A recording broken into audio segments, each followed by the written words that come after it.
Na-experience mo na ba na biglang hindi mo maalala kung saan mo nilagay ang susi o kaya'y nakalimutan mo kung bakit ka pumasok sa isang kwarto? Natural lang na magtanong ang isang senior. Normal lang ba ito o baka senyales na ito ng isang mas seryosong sakit gaya ng Alzheimer's? Marami sa ating mga kababayan na nasa edad 60 pataas ang nakakaramdam ng takot kapag nagsisimula ng maging madalas ang kanilang pagkalimot. Pero ang tanong, paano mo malalaman kung ito'y simpleng normal na paglimot lang o may babala na ng demensya? At higit sa lahat, ano ang pwede mong gawin ngayon para protektahan ang iyong isipan habang may oras pa? Sa umpisa pa lang, gusto kong ipaintindi sa'yo na hindi ka nag-iisa.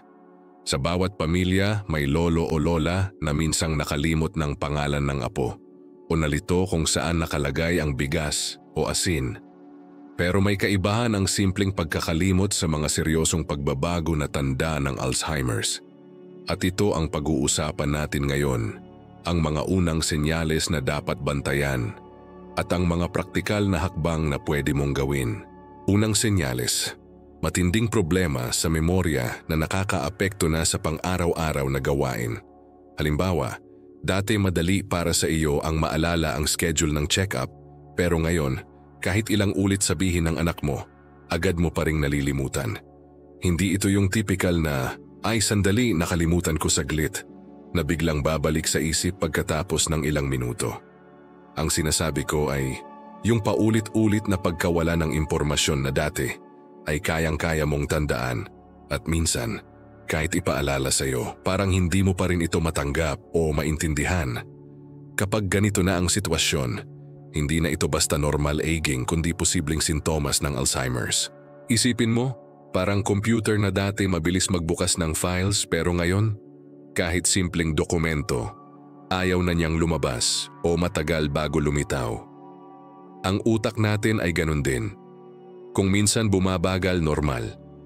Pero kung halos hindi na makahanap ng mga simpleng alaala, baka may mas malalim na dahilan. Ano ang pwede mong gawin dito? Una, huwag kang matakot magpatingin. Maraming seniors ang nag-aatubili kasi baka kumpirmado nga ang hinala. Pero tandaan, kapag mas maaga mong nalaman, mas marami kang hakbang na pwedeng gawin para pabagalin ito. Ikalawang senyales, nahihirapan ka sa mga bagay na dati ay napakadali. Halimbawa, ang pagluluto ng adobo. Noon, kayang-kaya mo ito kahit nakapikit pa. Pero ngayon, nalilito ka na kung una ba ang bawang o sibuyas. Minsan pa, hindi mo na maalala kung paano i-on ang kalan. Ang ganitong uri ng kalimutan ay hindi simpleng lapse. Kapag ang routine mo sa loob ng dekada ay bigla mong hindi magawa, kailangan na itong pagtuunan ng pansin. Ano ang pwedeng gawin? Mag-practice ka ng step-by-step recall. Kapag nagluluto, isulat sa papel ang sunod-sunod na proseso. Gawin ito araw-araw hanggang maging automatic muli. Bukod dito, i-engage ang utak sa mga activities na may pattern tulad ng pag-aayos ng baraha or paglalaro ng board games. Ang utak tulad ng kalamnan, mas lalakas kapag ginagamit ng tama. Ikatlong senyales, nahihirapan ka ng makilala ang mga tao o lugar na dapat ay pamilyar. Isipin mo, pumunta ka sa bahay ng anak mo na lagi mong dinadalaw, pero bigla kang nalito kung saan ka dadaan. O kaya'y may kausap kang matagal mo nang kakilala, pero hindi mo maibalik ang pangalan niya kahit pilit mo na. Ang ganitong sitwasyon ay hindi lamang nakakahiya, kundi nakakaalarma. Hindi ito katulad ng simpleng nasa dulo ng dila na pangalan na biglang sumasagi ulit pagkatapos ng ilang minuto. Ito ay tuluyang pagkawala ng koneksyon sa isang bagay o taong dapat ay ingrained na sa alaala mo. Ang pwedeng gawin ngayon ay memory exercises gamit ang mga litrato. Maglabas ng photo album at isa-isahin ang pangalan at okasyon sa bawat larawan.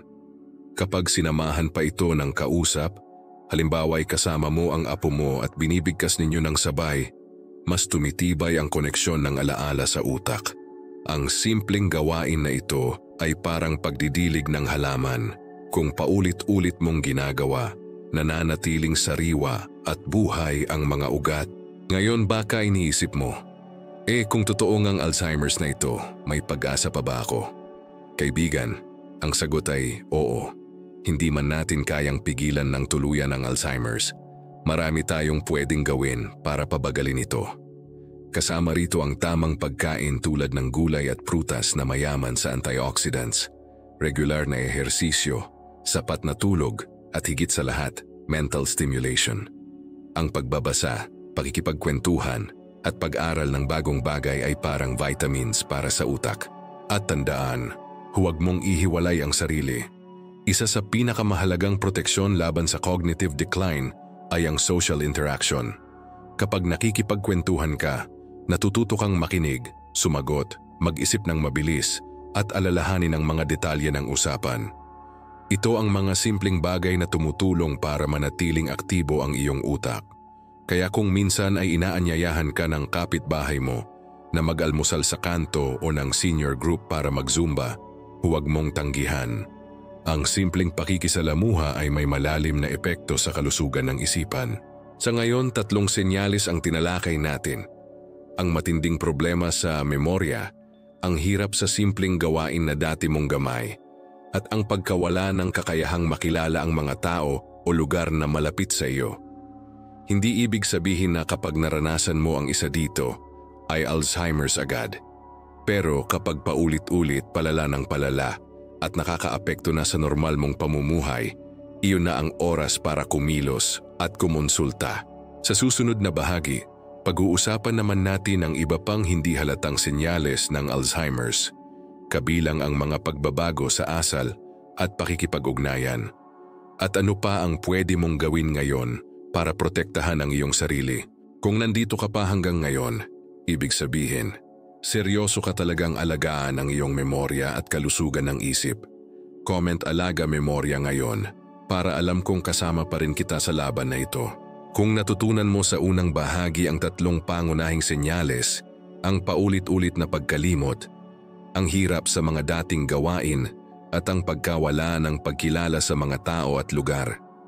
Ngayon naman ay pag-usapan natin ang iba pang mga senyales na madalas hindi napapansin pero mahalagang bantayan. Ang mga ito ay hindi agad nakikita bilang problema ng memorya, pero kapag pinagsama-sama, lumilikha sila ng larawan ng isang utak na nagsisimula ng maapektuhan ng Alzheimer's. Isa sa mga karaniwang senyales ay ang biglaang pagbabago ng mood o ugali. Baka napansin mo na ang isang lola na dati laging masayahin at palabiro ay biglang nagiging tahimik, iritable o mabilis magalit kahit sa maliliit na bagay. Halimbawa, dati ay enjoy siyang makipagkwentuhan sa kapitbahay, pero ngayon madalas na siyang nagtatago sa kwarto at ayaw makisalamuha. O kaya'y sumisigaw siya sa simpleng tanong na noon ay hindi naman nakakaapekto sa kanya. Hindi ito simpleng bad mood lang, kung paulit-ulit na nangyayari at lumalala. Senyales ito na may pagbabago sa parte ng utak na responsable sa emosyon at asal. Kapag may ganitong senyales, mahalaga ang pasensya at pag-unawa. Imbes na pagalitan, subukan mong intindihin na hindi nila ginugusto ang pagbabago sa kanilang asal. Maaari mong gawin ang simpleng paglikha ng tahimik at positibong kapaligiran. Halimbawa, imbes na salubungin ng sermon ng lola kapag nakakalimot siyang magsara ng ilaw, kausapin siya ng mahinahon at bigyan ng visual reminder tulad ng maliit na sticker sa switch para maalala niya. Ang mga ganitong simpleng hakbang ay nakakatulong hindi lang sa kanya kundi pati na rin sa mga nag-aalaga. Ikalawang senyales na dapat bantayan ay ang problema sa komunikasyon. Normal na minsan hindi agad makahanap ng tamang salita, pero kapag madalas na, gaya ng hindi na matapos ang isang pangungusap dahil hindi niya mahanap ang salitang gusto niyang sabihin, dapat maging alerto ka.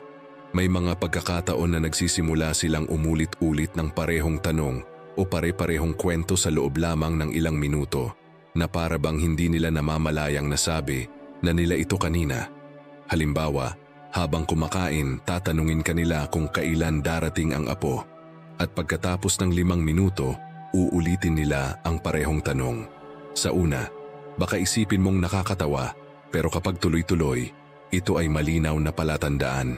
Ano ang magagawa dito? Mahalaga na huwag mong ipahiya ang taong may ganitong senyales. Huwag mong sabihing sinabi mo na yan kanina dahil baka lalo silang ma-stress. Sa halip, sagutin pa rin sila ng mahinahon o kaya'y subukan mong i-divert ang usapan sa mas nakakaingganyong paksa. Pwede ring magbigay ng cue card na may nakasulat na mga pangalan ng apo, oras ng bisita o schedule ng araw. Ang simpleng visual cues ay malaki ang maitutulong para mabawasan ang paulit-ulit na tanong at frustration. Ikaw ba mismo ay nakaranas na ng ganito? Yung tipong gusto mong sabihin ng isang salita pero parang nakatago lang ito sa likod ng dila mo at ayaw lumabas? Normal lang ito paminsan-minsan, lalo na kapag pagod o stressed. Pero kapag halos araw-araw at paulit-ulit, senyales ito na may nangyayaring mas malalim na pagbabago. Ang komunikasyon ay pundasyon ng relasyon. Kaya kapag naapektuhan na ito, hindi lang memorya ang nakataya, kundi pati koneksyon sa pamilya at mga mahal sa buhay.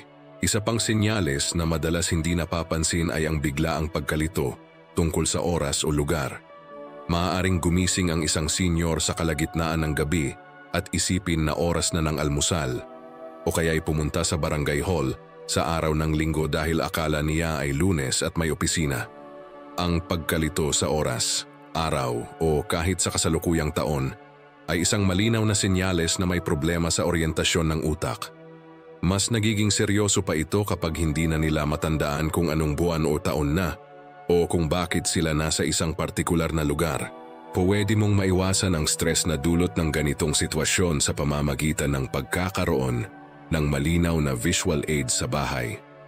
Halimbawa, isang malaking wall calendar na may nakabilog na petsa at mga paalala o isang malaking orasan na madaling basahin kahit malayo.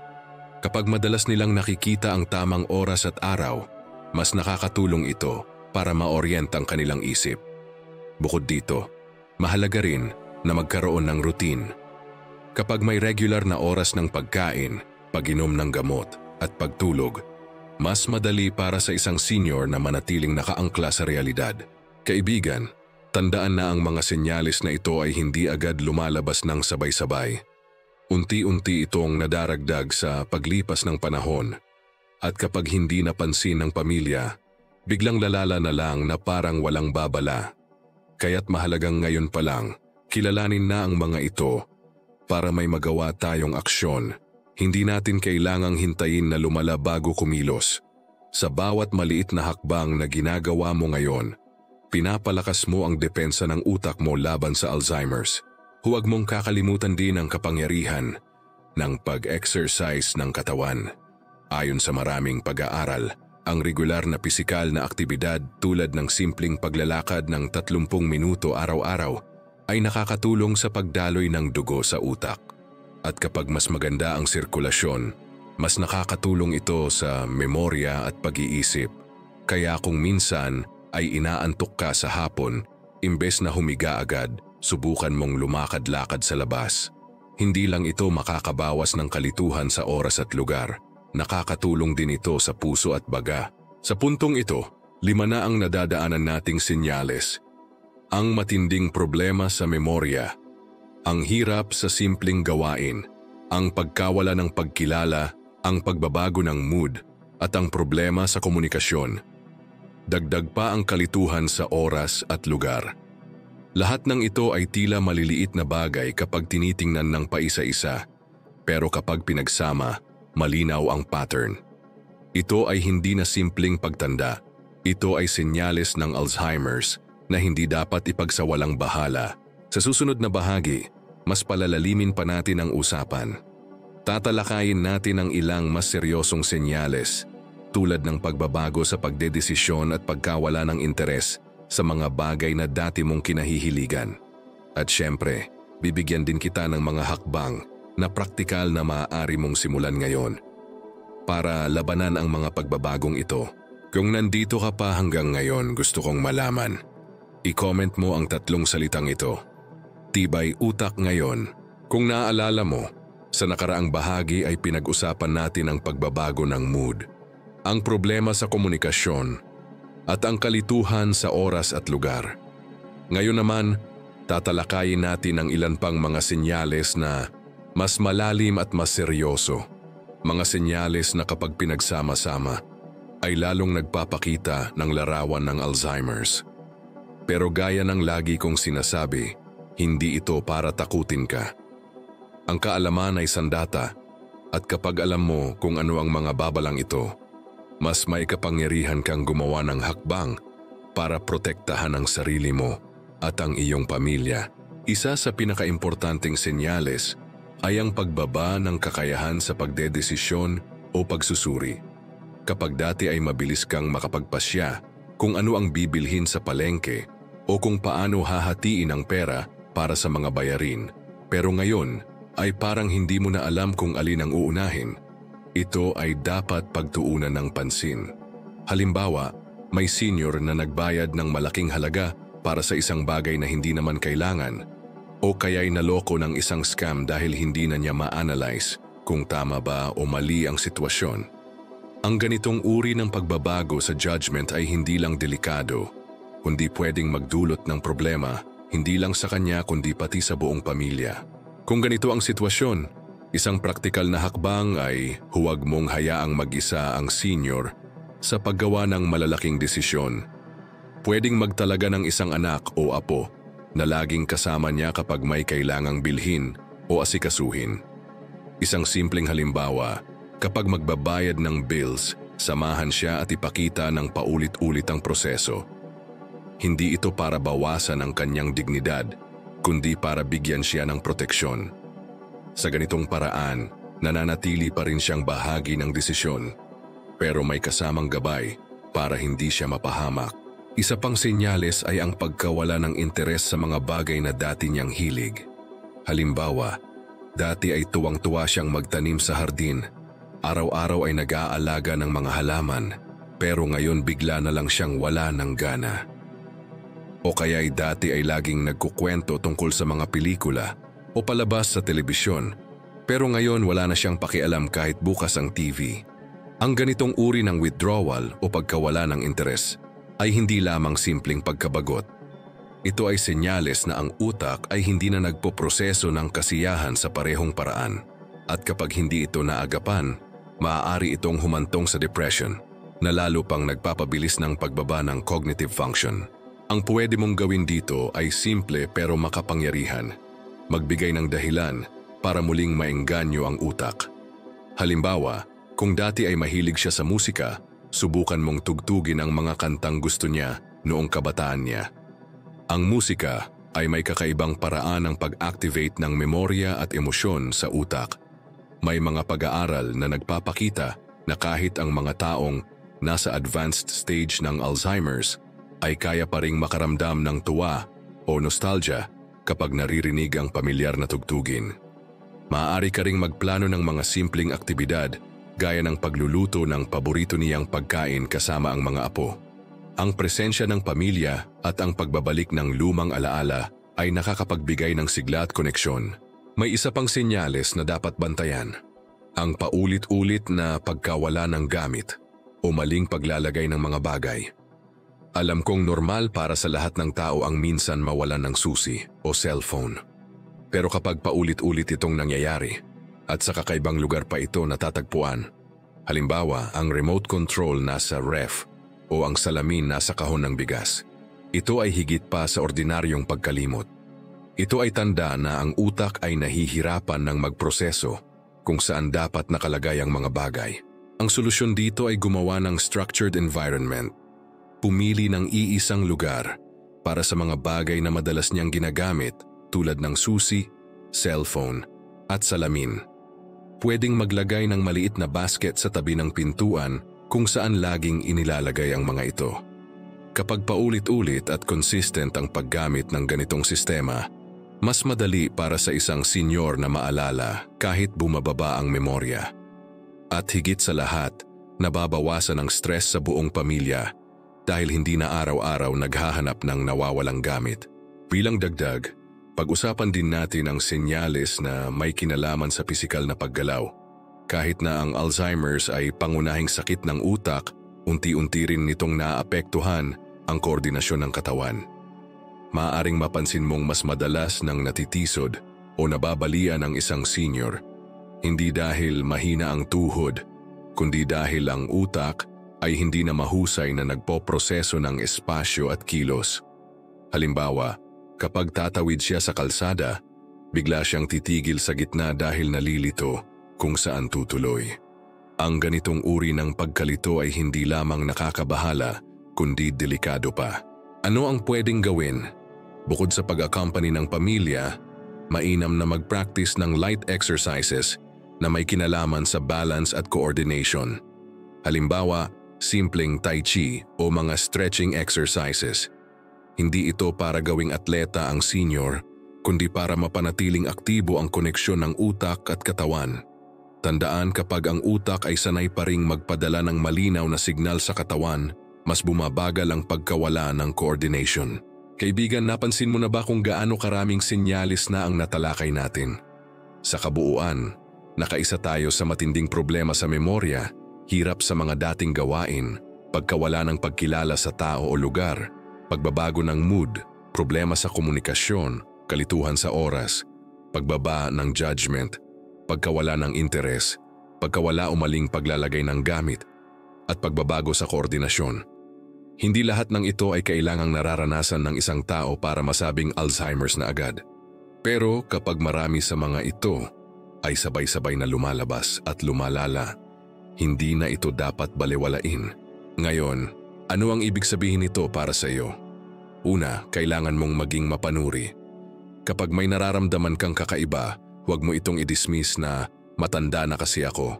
Normal ang pagtanda, pero hindi normal ang pagkawala ng dignidad at kalayaan dahil sa isang sakit na pwedeng agapan.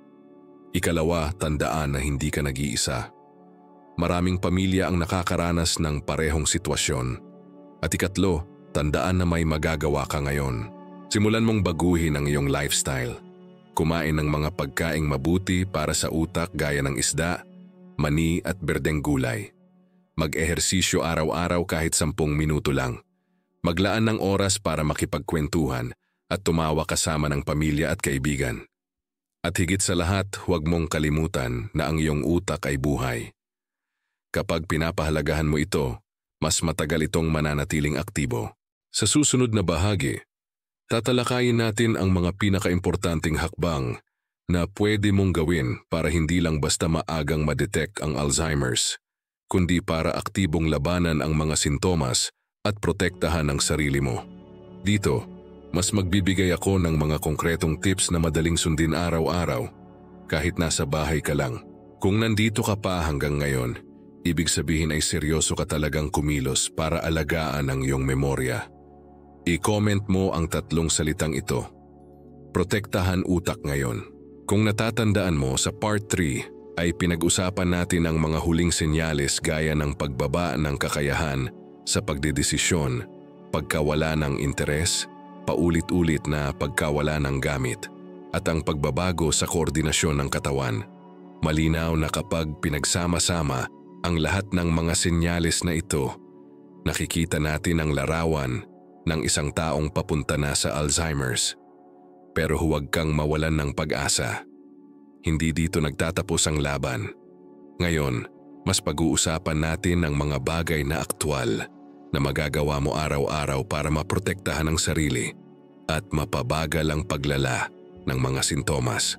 Unang hakbang, alagaan ang iyong pagkain. Totoo ang kasabihang you are what you eat, lalo na pagdating sa utak. Ayon sa mga pag-aaral, ang Mediterranean diet at Mindy diet ay ilan sa pinakamabisang pagkain para mapanatiling malusog ang utak. Sa simpleng salita, ito ay pagkain na mayaman sa gulay, prutas, whole grains, isda at olive oil. Kung iniisip mo, paano naman kami dito sa Pilipinas? Huwag kang mag-alala. Maraming alternatibo na mura at abot kamay. Halimbawa, ang malunggay, kangkong at talbos ng kamote ay punong-puno ng nutrients na nagpapalakas ng memorya. Ang isda, tulad ng galunggong, ay may omega-3 fatty acids na nakakatulong sa kalusugan ng utak. Kahit ang simpleng mani o kasoy, kung kakainin ng tama, ay nagsisilbing brain food. Hindi kailangan ng mamahaling imported na pagkain. Ang kailangan lang ay ang disiplina na piliin ang masustansya kaysa sa processed foods at matatamis na inumin. Ikalawang hakbang, panatilihing aktibo ang katawan. Kapag nag-ehersisyo ka, hindi lang katawan ang nakikinabang kundi pati utak. Ang simpleng paglalakad ng 30 minuto sa umaga o hapon ay nakakapagpasigla ng daloy ng dugo, nagdadala ng oxygen at nutrients sa utak at nakakatulong sa paggawa ng mga bagong koneksyon ng brain cells. Hindi mo kailangang mag-gym o bumili ng mamahaling kagamitan. Pwede mong simulan sa bahay, stretching, pag-akyat at baba ng hagdan o simpleng sayaw kasama ng mga apo. Ang importante ay gumagalaw ka araw-araw. Tandaan, ang utak ay mas mahusay, gumagana kapag aktibo ang katawan. Kaya kung madalas kang nakaupo lang at nanonood ng TV, oras na para baguhin iyon. Kahit 10 minutong lakad araw-araw ay may malaking epekto. Ikatlong hakbang, alagaan ng iyong tulog. Maraming seniors ang nagkakaproblema sa pagtulog at madalas nila itong binabaliwala. Pero alam mo ba na ang tulog ay parang general cleaning ng utak? Habang natutulog ka, nililinis ng utak ang mga waste product na naiipon sa araw-araw. Kabilang na ang mga proteinang konektado sa Alzheimer's tulad ng beta-amyloid. Kapag kulang ka sa tulog, mas dumadami ang mga proteinang ito na posibleng magdulot ng mas mabilis na pagkasira ng memorya. Kaya napakahalaga ng regular at sapat na oras ng tulog. Gumawa ng bedtime routine, iwasan ng kape o matamis sa gabi, patayin ng gadgets 1 oras bago matulog, at siguraduhing malamig at tahimik ang kwarto. Kung nagigising ka sa kalagitnaan ng gabi, subukan mong magbasa ng libro o makinig ng nakaka-relax na musika kaysa tumingin agad sa cellphone. Ang simpleng pagsunod sa routine ay malaking tulong para maging mas maayos ang tulog mo. Ika-4 na hakbang, panatilihing aktibo ang isip. Kung sa katawan ay kailangan ng ehersisyo, sa utak ay ganoon din. Subukan mong mag-aral ng bagong bagay kahit sa edad mo na. Hindi kailangang komplikado.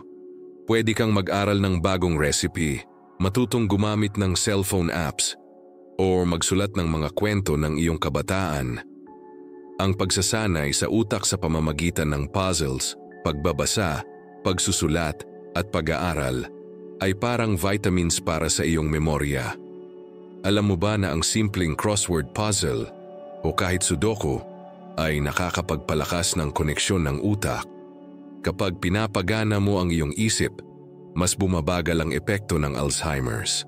Ika-5 hakbang, palakasin ang social connections. Alam ko na minsan kapag tumatanda, gusto nating umiwas sa maraming tao at mas pinipiling mapag-isa. Pero ang sobrang isolation ay mapanganib sa utak. Kapag lagi kang nag-iisa, mas mabilis bumababa ang cognitive function. Kaya mahalagang makihalubilo, makipagkwentuhan, at makisali sa mga gawain ng komunidad. Hindi naman kailangan ng magarbong okasyon. Ang simpleng pakikipag-inuman ng kape sa kapitbahay, pagdalo sa misa, o pagtulong sa barangay activities ay nakakapagpasigla ng isip at damdamin. Tandaan, ang tawa at kwento ay gamot din sa utak. Ika-6 na hakbang, huwag kalimutan ang check-up. Maraming seniors ang iniiwasan ng doktor dahil natatakot sila sa resulta. Pero ang regular na pagbisita sa doktor ay isang paraan ng pagprotekta, hindi parusa. Sa pamamagitan ng maagang screening, makikita kung may mga risk factors ka gaya ng high blood pressure, diabetes, o mataas na kolesterol, na lahat ay may epekto sa utak. Kung maagapan ang mga ito, mas bumabagal din ang posibilidad ng pagkakaroon ng Alzheimer's. Ang regular na pakikipag-usap sa iyong doktor tungkol sa iyong memorya ay nagbibigay rin ng peace of mind dahil alam mong may gumagabay sa iyo. Kaibigan, lahat ng mga hakbang na ito ay hindi nangangailangan ng malaking pera o komplikadong plano. Kailangan lang ng kaunting disiplina at malasakit sa sarili. Ang pagkain ng masustansya, ehersisyo, tulog, mental activity, social interaction, at check-up ay parang mga poste na sabay-sabay sumusuporta sa iyong utak. Kapag isa man dito ay napabayaan, mas bumababa ang proteksyon mo. Pero kapag lahat ay pinagsama, lumalakas ang depensa mo laban sa Alzheimer's. Alam kong maaaring nakakatakot ang usaping ito.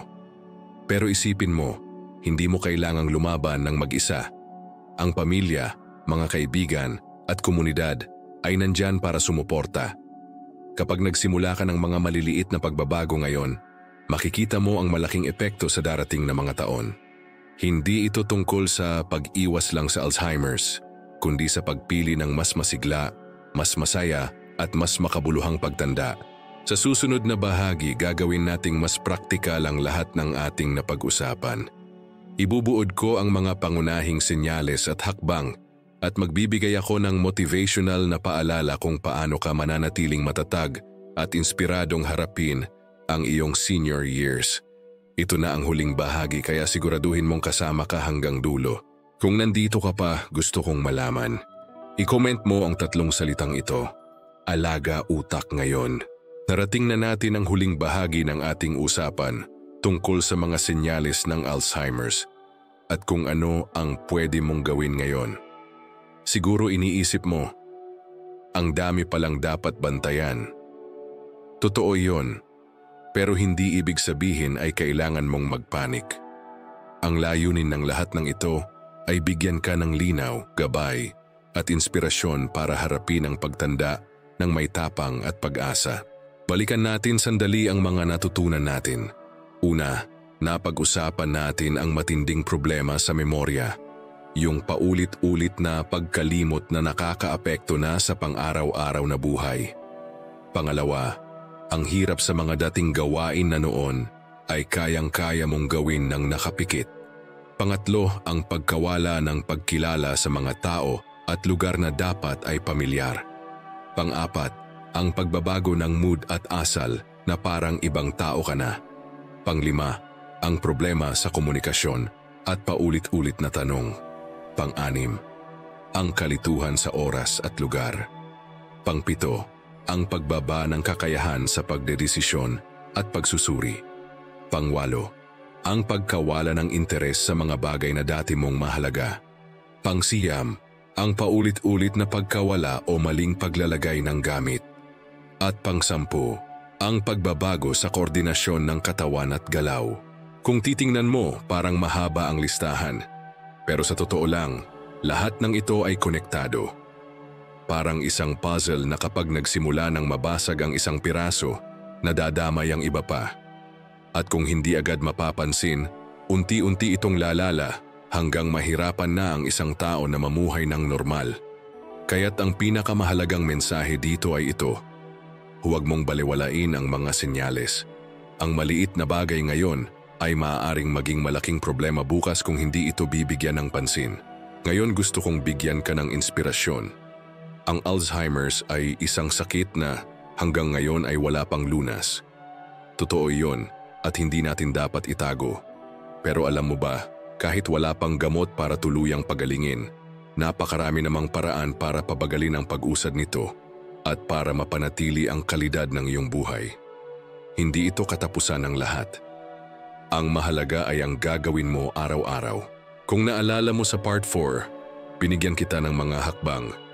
Alagaan ang pagkain, panatilihing aktibo ang katawan, siguraduhin ang sapat na tulog, panatilihing aktibo ang isip, palakasin ang social connections, at huwag kalimutan ang regular na check-up. Ang mga simpleng gawain na ito ay hindi lang nakakatulong laban sa Alzheimer's, nakakapagbigay rin ng mas masigla at mas makabuluhang pamumuhay. Sa bawat araw na pinipili mong kumain ng gulay kaysa processed food, sa bawat oras na naglalakad ka imbes na umupo lang buong araw, sa bawat gabi na pinipili mong matulog ng maayos, nag-iipon ka ng proteksyon para sa iyong utak.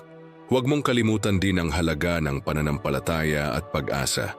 Maraming pag-aaral ang nagsasabi na ang positibong pananaw sa buhay ay may direktang epekto sa kalusugan ng utak at katawan.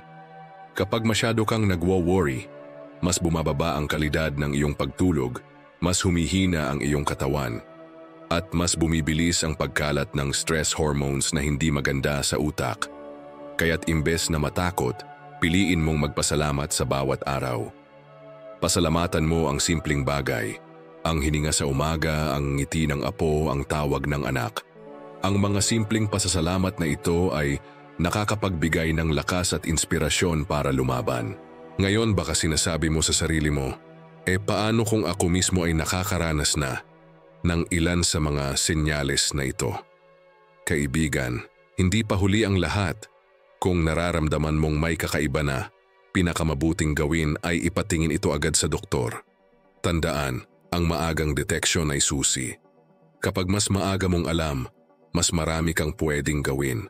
At higit sa lahat, mas may oras ka at ang pamilya mo para magplano at maghanda. Hindi ka nag-iisa sa laban na ito. May mga anak, apo, kaibigan, at doktor na handang tumulong sa iyo. Kung ikaw naman ay may mahal sa buhay na nagpapakita ng ganitong mga senyales, ang pinakamahalagang magagawa mo ay ang pag-unawa at suporta. Tandaan, hindi nila ginusto ang nangyayari. Hindi sila nagiging makulit o nakakalimot dahil pinipili nila. Ito ay dahil may pagbabago sa kanilang utak na hindi nila kontrolado. Kaya imbes na pagalitan o mainis, piliin mong samahan at gabayan sila. Ang pasensya mo kahit mahirap ay isa sa pinakamagandang regalo na maaari mong ibigay. Bago tayo magtapos, gusto kong iwanan sa iyo ang 3 mahahalagang bagay. Una, ang Alzheimer's ay hindi dapat katakutan kundi dapat paghandaan. Ikalawa, ang bawat maliit na hakbang na ginagawa mo ngayon ay may malaking epekto bukas. At ikatlo, hindi ka nag-iisa. Ang laban na ito ay laban ng buong pamilya at kapag may suporta at pag-ibig, mas nagiging magaan ang pasanin. Kaya't hinihikayat kitang maging proactive. Simulan mo na ngayon ang simpleng pagbabago. Pwede mong simulan sa pag-inom ng tubig, sa paglalakad sa umaga, o sa pagtawag sa matagal mo nang hindi nakausap na kaibigan. Ang maliliit na hakbang na ito ay parang binhi na kapag itinanim araw-araw, tutubo at lalago, magbibigay ng lakas at proteksyon sa iyong isipan. Kung nagustuhan mo ang ating naging usapan, huwag mong kalimutang i-like ang video na ito para mas maraming seniors ang makakita at makinabang. Mag-subscribe ka na rin kung gusto mong makatanggap pa ng mga tips para mapanatiling malusog ang katawan at isip sa edad 60 pataas. At syempre, gusto kong marinig ang iyong kwento. Ano ang karanasan mo pagdating sa memorya? May kilala ka bang may senyales ng Alzheimer's? Ikwento mo sa comments dahil baka makatulong ito sa iba pang nanonood. Kaibigan, huwag mong kalimutan. Ang Alzheimer's ay hindi ang wakas ng lahat. Ito ay hamon pero may magagawa ka. Ang iyong mga desisyon ngayon ay may kapangyarihan na baguhin ang iyong kinabukasan. Ang simpleng pagkilos ngayon ay maaring magbigay ng mas mahabang panahon, ng malinaw na isipan, mas masayang mga alaala at mas magandang kalidad ng buhay. Kung umabot ka hanggang dito, saludo ako sa iyo. I-comment mo ang 3 salitang ito, laban utak ngayon. At tandaan, ang iyong utak ay kayamanan. Ingatan mo ito, alagaan mo ito, at ipaglaban mo ito.